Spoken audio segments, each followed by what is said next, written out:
बिस्मिल्लाहिर्रहमानिर्रहीम। अस्सलाम वालेकुम। कैसे हैं आप? उम्मीद करती हूँ आप सब लोग ठीक होंगे, खुश होंगे। तो आज मैंने अपने किचन में बहुत ही मज़े के स्नैक्स बनाए हैं, जो कि है आलू की टिक्की, जो बहुत ही आसान तरीके से मैंने इसको बनाया है। तो चलिए शुरू करते हैं हम आज की ये मज़ेदार सी रेसिपी, और आपने मेरी इस रेसिपी को इसी तरह से फॉलो करना है। तो चलिए शुरू करते हैं। बिस्मिल्लाहिर्रहमानिर्रहीम। यहाँ पे मेरे पास एक बाउल है और मेरे पास है 4 अदद आलू, जिनको मैंने बॉईल कर लिया था। तो अब हम इसको यहाँ पे ग्रेट कर लेंगे, यानी कि हम इसको यहाँ पे कद्दूकश कर लेंगे। तो आलू मेरे पास 4 आलू थे, जिसको बॉईल कर लिया है। तकरीबन 90% आपने इसको बॉईल करना है। इसके बाद आप देख सकते हैं इसको अच्छे से मैंने ग्रेट कर लिया है, कद्दूकश यानी कि। और अब इसमें जाएगा 1 अदद प्याज, इसको मैंने चॉप कर लिया है बहुत बारीक सा। और साथ ही इसमें शामिल कर दूंगी, यहाँ पे मेरे पास है सब्ज़ धनिया और पुदीना, तकरीबन 4 टेबलस्पून। इसको बहुत बारीक काट लिया मैंने। और साथ ही इसमें शामिल कर दूंगी यहाँ पे मैं सब्ज़ मिर्च, तकरीबन 1 टेबलस्पून भर के, इसको भी बारीक काटना है आपने। और साथ ही इसमें शामिल करूँगी 1/2 टेबलस्पून नमक, और 1 टेबलस्पून भर के इसमें जाएगी कुटी हुई लाल मिर्च। और साथ इसमें शामिल कर दूंगी यहाँ पे मैं 1 टेबलस्पून भर के साबुत ज़ीरा और 1 अदद अंडा। तो इस सारे बैटर को हम अच्छे से मिक्स कर लेंगे चम्मच के साथ, क्योंकि जो हमारे आलू हैं वो अच्छे से बॉईल हो चुके हैं और उनको हमने ग्रेट किया है, इसलिए हमें हाथों की ज़रूरत है। यहाँ हम चम्मच के साथ ही इसको अच्छे से स्मूथ कर लेंगे।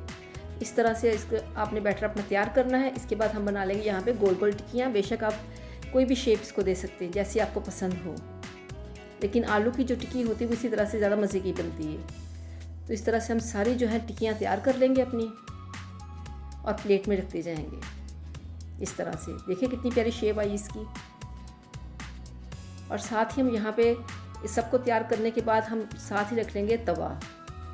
चूल्हे के ऊपर मैंने तवे को रख लिया है, उसमें मैंने डाल दिया कुकिंग ऑयल। अगर आपके पास फ्राई पैन है तो वो रख सकते हैं, लेकिन मेरे पास तवा था तो मैंने तवे पे ही अपनी सारी टिक्कियाँ जो है वो डन की हैं। इस तरह से एक एक करके आप ऑयल जो आपने दरमियाना मतलब रखना है, बहुत ज़्यादा गर्म नहीं करना कि वो एकदम से कलर पकड़ ले और अंदर से वो अच्छे से पक ना सके। तो यहाँ पे इसको हम पलट देंगे तकरीबन एक मिनट के बाद। आंच आपने बिल्कुल यहाँ पे हल्की रखनी है। और माशाल्लाह आप देखें कितने मज़े का कलर आया है।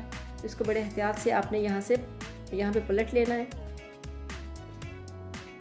इस तरह से। तो ये लंच में आप बच्चों को दे सकते हैं, आप शाम की चाय में ले सकते हैं। ये बहुत ही मज़े की और बहुत ईजी रेसिपी है। वाह जी वाह, कितना मज़ेदार और कितना खूबसूरत माशाल्लाह से कलर आया है इनका। तो अब इनको हम निकाल लेते हैं प्लेट में, इस तरह से। सुभान अल्लाह, बहुत ही मज़े का कलर और टेस्ट आप सोच भी नहीं सकते कितना मज़े का, और कितनी क्रिस्पी, बाहर से क्रिस्पी और अंदर से कितने जूसी होती हैं ये टिक्कियाँ, क्योंकि हमने इसमें अंडा ऐड किया है। इस तरह से हम निकाल लेंगे। और जो दूसरी हमारी टिक्कियाँ हैं वो भी हम इसी तरह से सारी बना लेंगे, इस तरह से। तो ये आप बच्चों को दे सकते हैं, लंच बॉक्स में दे सकते हैं। आप इसको घर में मतलब मेहमान आए तब भी आप बना सकते हैं, आप नाश्ते पे ले सकते हैं, और शाम की चाय में। ये सबसे इजी और बहुत ही मतलब कम बजट में बनने वाली रेसिपी है।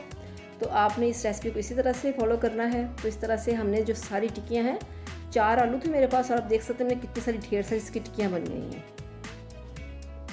तो ये बहुत ही ईजी रेसिपी है। तो ये है इसकी फ़ाइनल लुक।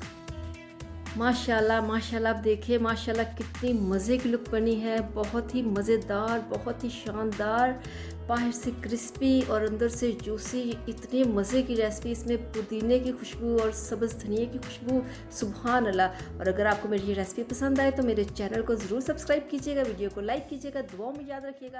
अल्लाह।